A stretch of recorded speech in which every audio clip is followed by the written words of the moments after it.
నమస్తే, నేను మీ వాస లక్ష్మణ. కేటీఆర్ గారు ఇక సిరిసిల్లకు సెలవు. నేను చెప్పింది వాస్తవమే.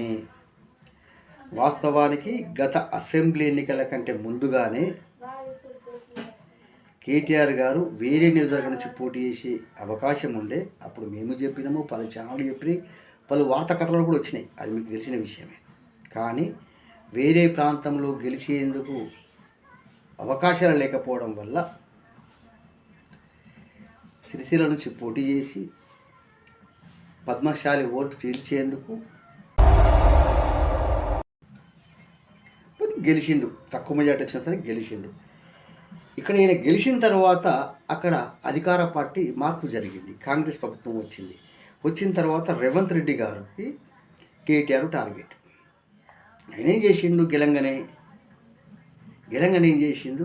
బతుకమ్మ సీలకు బ్రేక్ చేసిండు. రేవంత్ రెడ్డి గారు ఏం చేసిండు? కేటీఆర్ ఉనికిని దెబ్బతీసేందుకు పద్మశాలి మీద కోపంతో కాదు రేవంత్ రెడ్డి గారు చేసింది, కేటీఆర్ మీద కోపంతో కేటీఆర్ రాజకీయ ఉనికిని దెబ్బతీసేందుకు బతుకమ్మ సీలకు బ్రేక్ చేసిండు. దానికి కారణం ఏంటంటే కేటీఆర్ ఉనికిని దెబ్బతీయాలి.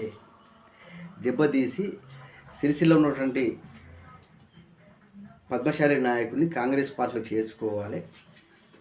తద్వారా కేటీఆర్ని ఏకాకిం చేయాలనేటువంటి రేవంత్ రెడ్డి లక్ష్యం. కాబట్టి నేనేమంటున్నా అంటే ఇక్కడ నుంచి సిరిసిల్లలో కేటీఆర్ పట్టించుకోడు. కేటీఆర్ నాకెందుకు అన్నట్టే ఉంటాడు.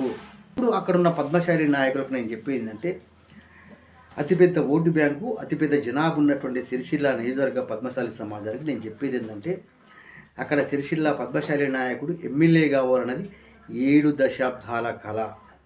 ఇప్పుడు ఆ కళ సాకారమయ్యే సమయం ఆసన్నమైంది. ఇప్పటి నుంచి పద్మశాలి ఏకం చేసుకునే ప్రయత్నం చేస్తే వచ్చే అసెంబ్లీ ఎన్నికల నాటికి అక్కడ సిరిసిల్ల పద్మశాలి బిడ్డ ఎమ్మెల్యే కావచ్చు. పద్మశాలి బిడ్డలుగా భవిష్యత్తులో సిరిసిల్ల పద్మశాలి బిడ్డ అక్కడ ఎమ్మెల్యే కావాలంటే ఏం చేయాలో నిజమైన పద్మశాలి బిడ్డలు ఆలోచించండి. ఇది ఒక మంచి అవకాశము.